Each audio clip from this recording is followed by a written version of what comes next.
মহারাষ্ট্রে বিজেপি জোটের জয়কে কেন্দ্র করে মেতে উঠলেন বিজেপির কর্মী সমর্থকেরা। মহারাষ্ট্রের বিজেপি জোটের জয়কে কেন্দ্র করে বিজেপির কর্মী সমর্থকেরা কিন্তু প্রদেশ বিজেপি কার্যালয়ের সামনে বিজয় উল্লাসে মেতে উঠলেন এবং একে অপরকে মিষ্টি খাইয়ে তারা আনন্দ ভাগ করে নিলেন। বাজি পটকা ফুটিয়ে মেতে উঠলেন আনন্দ উল্লাসে। মহারাষ্ট্রের জয়ের আনন্দে মাতলেন রাজ্যের বিজেপি নেতারা। সেই উল্লাসে অংশ নেন রাজ্যের মুখ্যমন্ত্রী ডক্টর মানিক সাহ। মহারাষ্ট্রের বিজেপি জোটের জয়কে কেন্দ্র করে আনন্দ উল্লাসে মেতে উঠলেন বিজেপি নেতা কর্মী সমর্থকেরা এবং বিজেপির প্রদেশ কার্যালয়ের সামনে বাজি পটকা ফুটিয়ে আনন্দে মেতে উঠলেন বিজেপি কর্মী সমর্থকেরা।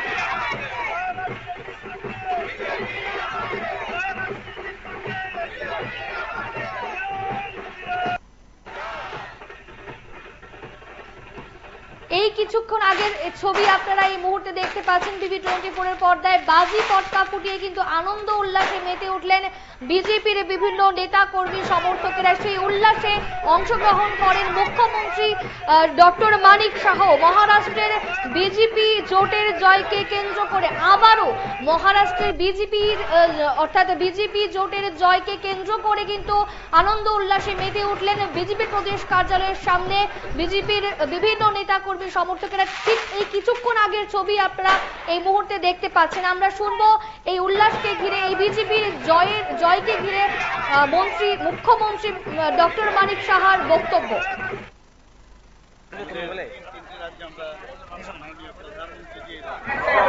কারণে আমরা জিত হাসিল করেছি মধ্যপ্রদেশ, রাজস্থান এবং আমাদের ছত্তিশগড়। এরপর আমরা হরিয়ানাতেও আমরা পেয়েছি, আমরা সেটাও মাননীয় প্রধানমন্ত্রীজির কারণে সেটা সম্ভব হয়েছে।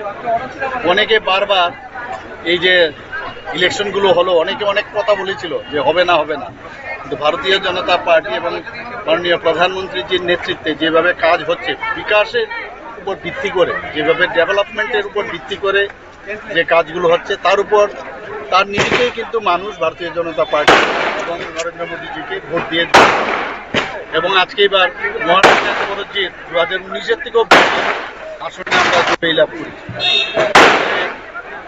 কি বলবো যে এত সুন্দর জয়, এবং মহারাষ্ট্রের জয় নিয়েও কিন্তু অনেক কথা বলেছে, নিন্দুকেরা অনেক কথা বলেছে, কিন্তু দেখছেন মানুষের কৃষকদের নিয়ে কথা বলেছে, বিভিন্ন এন্টি ইনকামবেন্সির ফ্যাক্টর নিয়ে কথা বলেছে। তো ইস্যুকে এক সাইডে ঠেলে দিয়ে মানুষ ভারতীয় জনতা পার্টিকে এবং এনডিএ সরকারকে সেখানে আবার এবং এই জয় মাননীয় প্রধানমন্ত্রীজির জয় এবং ওনার কারণে সম্ভব হয়েছে এবং মহারাষ্ট্রের সমস্ত মানুষের এবং আমি ত্রিপুরাবাসীর পক্ষ থেকে, ত্রিপুরা সরকারের তরফ থেকে, ত্রিপুরা প্রদেশ পক্ষ থেকে আমি মাননীয় প্রধানমন্ত্রীজিকে আমি ধন্যবাদ দেবো এবং ওনাকে শুভেচ্ছা জানাবো এবং সমস্ত মহারাষ্ট্রবাসীকে আমি ওনাদেরকে শুভেচ্ছা জানাবো। রাজ্য এবং বহিরাজ্যের বিরোধীদের ইয়া ছিল যে এই জয়টা তারা নিতে পারবে, কিন্তু তারা এটা নিতে পারেনি। তাদের উদ্দেশ্যে কি বার্তা থাকে? কি বলবো, যখনই এই ধরনের জয় রেজাল্টের যখন বেরোয় আমাদের ভারতীয় জনতা পার্টির পক্ষে, ইভিএম নিয়ে কথা বলে, বিভিন্ন ইস্যু পুলিশের কথা বলে, আরক্ষা দপ্তরের কথা বলে, এইসব নিয়ে ওরা আছে। এগুলো নিয়ে মানুষ বুঝে গেছে ওদের সম্পর্কে মিথ্যা আশ্বাসন দেওয়া, এক সময় এক একবার, কিন্তু মানুষ বুঝে গেছে এগুলো সমাজে আর কিছু নয়। এবং এখানে যে কমিউনিস্ট পার্টি, এদের তো আর বলে লাভ নেই, খুঁজেও পাওয়া যাচ্ছে না।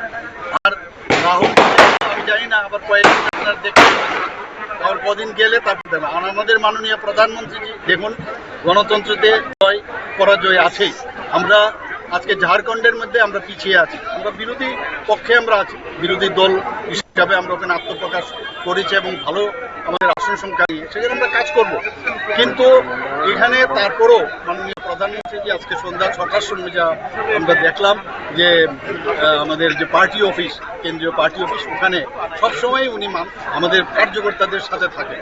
সেখানে উনি আমাদের কার্যকর্তাদের এবং সারা ভারতবর্ষের সমস্ত কার্যকর্তাদের প্রতি উনি উনার সন্দেশ আমাদের দেবেন এবং এই যে সবাইকে নিয়ে চলা এবং সবার মধ্যে যে একটা আনন্দ, সেটাকে ভাগ করার জন্য একমাত্র কে করেন, সেটা আমাদের মাননীয় প্রধানমন্ত্রী নরেন্দ্র মোদী।